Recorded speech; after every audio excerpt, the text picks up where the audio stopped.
The last customer. Emma Hargrove's shoes squeaked on the cracked linoleum as she wiped the counter for the third time that hour. The gas station on Route 17 sat like a lonely island under buzzing fluorescent lights. Bypassed by the interstate years ago, it rarely saw more than a handful of customers after dark. The air carried the familiar scent of stale coffee, motor oil, and something faintly metallic. At 27, Emma was broke. 2 months behind on rent, her old Honda Civic dead in the lot with a failing alternator she couldn't afford. This night shift, 11 p.m. to 7 a.m., was the only job she could land on short notice. The pay was terrible, but it kept the lights on. She told herself she just had to hold on until her tax refund came through.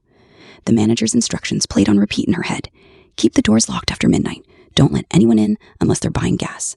The bathroom key stays behind the counter. Make them bring it back. And whatever you do, don't go outside unless you absolutely have to.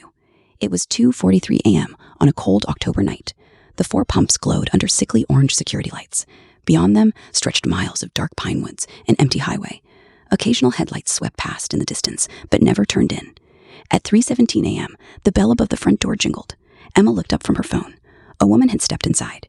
She appeared to be in her mid-30s, with pale skin that almost glowed under the harsh lights, and long dark hair hanging limp and damp around her face, as if she'd been caught in rain Emma hadn't noticed.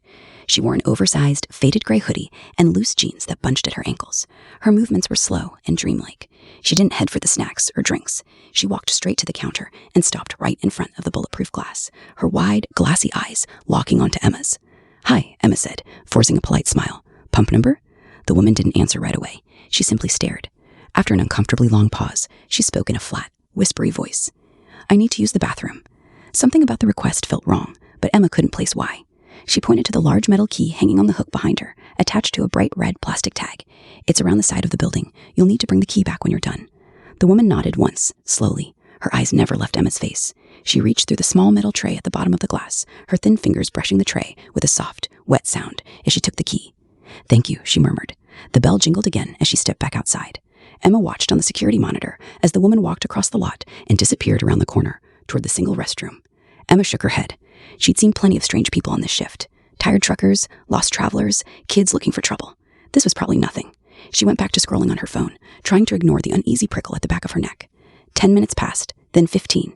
The woman still hadn't returned the key.